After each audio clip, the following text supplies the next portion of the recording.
If you are a truck driver or freight broker and you're doing a lot of business, at some point this will happen to you and there's nothing you can do about it. The question is, how can you minimize it to make sure that it doesn't cost you too much in the long run? But it's the business we've chosen.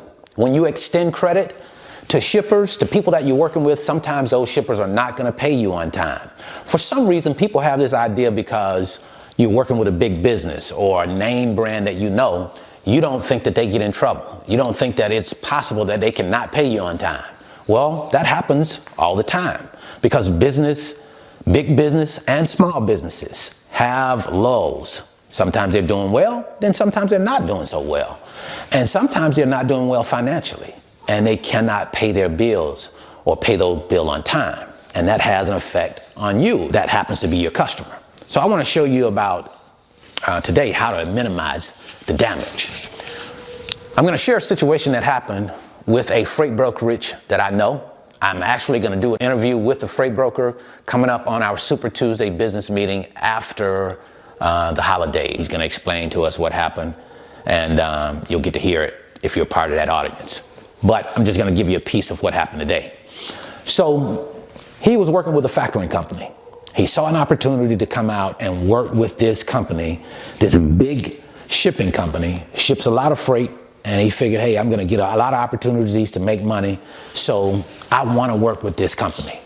So he talks to his factoring company, let him know he has a customer. Factoring company comes back and tells him, no, we are not going to approve this customer.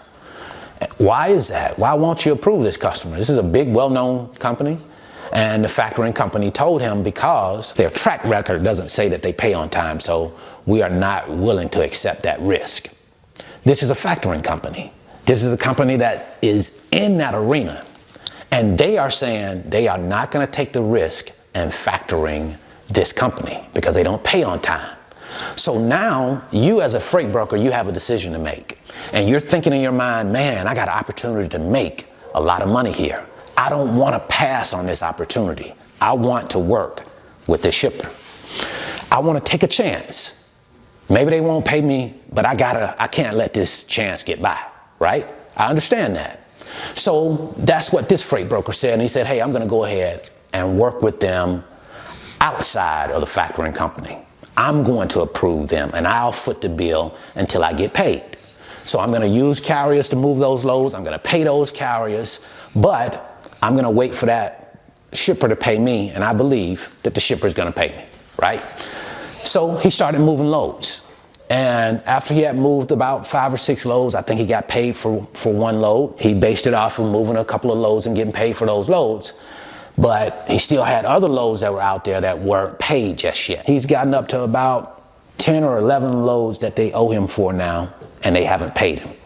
He's been calling. It's hard to get in contact with anybody. And when he gets in contact with people, you know, it's kind of like they blow him off. So he is at the stage now where he's saying, you know what? I might have to turn this over to collections. And this is what I want to talk to you about.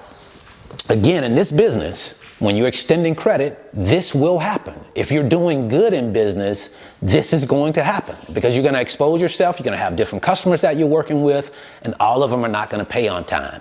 So although this is something that you look at and say, man, I don't want to deal with that, you do want to deal with that because that means you're doing a lot of business. A lot of business means that you're making good revenue and hopefully net profits as well. So you want to welcome this, but you don't want the damage to be too costly. You want to minimize the damage. So that's what I'm going to talk about now. How I would have handled this situation just a little bit differently is I probably would have said, okay, you know what? I'm not going to pass on this opportunity. Maybe there is an opportunity here. Maybe there isn't. I got to explore this and see it. But I'm not going to put too much money out on this because the factoring company has already told me that they are slow about paying. That's some good information that comes from a very good source. So now what I'm going to do is say, you know what? I'm not going to extend myself too far, even though I'm going to go ahead and take the chance to work with them outside of the factoring company. I'm going to work independently with that shipping company. Well, I'm not going to put myself too far out there. So what I would do, I'm going to move 3 loads, and then I'm going to watch and see how I get paid for those 3 loads. If I get paid on time for those 3 loads, we're good to go. We'll move more loads. If my pay is slow, if I look at that situation and I determine and say, you know what? I have a 30-day net window here and I'm getting paid on a 36, 37-day window, I might say, hey, you know what? That's no problem. I'll take that. But if the pay is into that 45-day and 60 range, then I would look at that and probably say, you know, I'm not going to take that risk. Because when you find yourself 10, 20, 30 loads out, we're talking 20, 40, $50,000 that you can find yourself in debt and may not get it back. That is a big, big cost.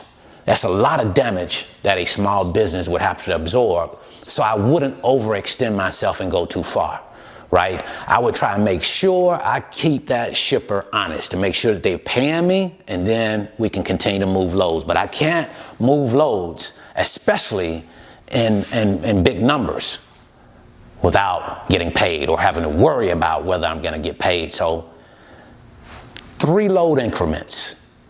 And I say, okay, if they pay me on time, I'm good. If they don't, that's where I might cut the ties and say I'll go in a different direction. Try to get my money for those loads. Maybe it's a good opportunity for somebody, but right now, I can't afford to wait that long to get paid. And what if I don't get paid? And then you're even in a bigger situation that could cause more and more harm. So that's how I look at that. I don't think it's about getting yourself out there too far. I think it's about saying what makes good sense for you and your business. How can I make sure that I'm doing right by myself in this situation, by my business? Because if you don't, you can find yourself with a big problem, with a lot of money owed to you, and you may or you may not get it. So think about that. That's what I wanted to share with you today. Don't forget, we're going to be talking with Daniel. He's coming to our Super Tuesday business meeting after the new year. We'll definitely send out invites to that if you want to attend that. That way you can come and see exactly what happened with that. Hopefully he will have gotten paid by that time, but we'll see. If you're interested in learning more about the freight broker business, you know what to do. I'm going to leave a link in the description box. It gives you a look at me in the office working the business so you can see how it works before you come into it. It's a 5-video series titled How the Load Movement Process Works. Just hit that comment section or description box, I should say, and sign up for the 5-video series. We'll start sending them out as soon as you sign up. Have a great day. Have a great rest of your week. See you at the top, because the bottom is much too crowded.